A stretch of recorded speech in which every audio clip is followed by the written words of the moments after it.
Hello ব্রিয়স, আসসালামু আলাইকুম। BD technology থেকে আনিস বলতেছিলাম। আজকে কিভাবে আপনারা নেটিভ রাউটার খুব সহজেই কনফিগার করতে পারবেন দেখাবো। চলেন শুরু করা যাক কিভাবে সেট আপ করে। প্রথমে চলে যাবেন আপনাদের ওয়াইফাই সিগনালে। এখানে যাওয়ার পরে এই যে নেটিভ রাউটারের নেম চলে আসবে, এখানে ক্লিক করবেন। ক্লিক করার পরে আপনাদের রাউটারটা কানেক্ট হয়ে যাবে, অটো কানেক্ট হয়ে যাবে। এখানে যাওয়ার পরে গুগল ক্রোম ব্রাউজারে চলে যাবেন। যাওয়ার পরে এখানে একটা আইপি লিখবেন 192.168.1.1। এটা সার্চ করবেন। করার পরে আপনাকে রাউটারে ঢুকে দিয়ে এরকম একটা ইন্টারফেস আসবে।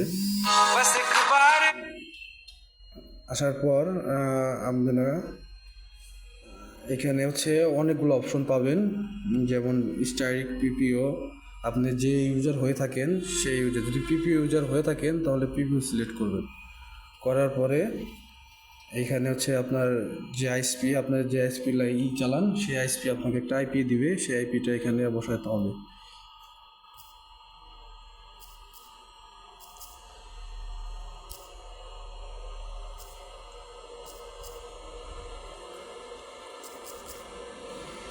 এটা বসানোর পরে নিচে দেখেন যে ওয়্যারলেস সেট আপ, এখানে আসবেন। এখানে এসে আপনি যে রাউটার নেম দেওয়া আছে এটা কেটে দিয়ে আপনি যা খুশি আপনি নাম দিতে পারবেন, যেটা আপনার ভালো লাগে।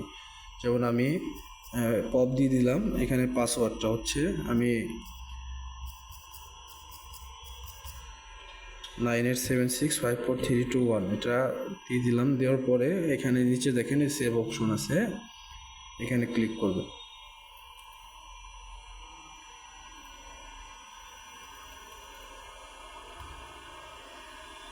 ক্লিক করার পরে খুব সহজে কিন্তু আপনাদের রাউটারটা সেট আপ হয়ে গেল। আপনি আবার চলে আসবেন ওয়াইফাই সিগন্যালে। এখানে আসার পরে দেখবেন এই যে আপনার এখানে এই যে আমার ওয়াইফাইয়ের নাম চলে আসছে। আপনি এখানে ক্লিক করবেন। ক্লিক করার পরে যে আমি পাসওয়ার্ডটা দিলাম সেটা এখানে আমি বসিয়ে দেবো। বসিয়ে দেওয়ার পরে কানেক্ট দেবো। কানেক্ট দেওয়ার পরে কিন্তু অটোমেটিক কানেক্ট হয়ে গেছে। দেখেন খুব সহজেই কিন্তু আমাদের রাউটারটা সেট আপ হয়ে গেল।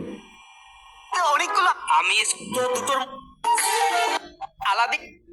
এভাবে খুব সহজে আপনারা রাউটারটা সেট আপ করে নিতে পারবেন। আশা করি সবাই বুঝতে পারছেন। ধন্যবাদ।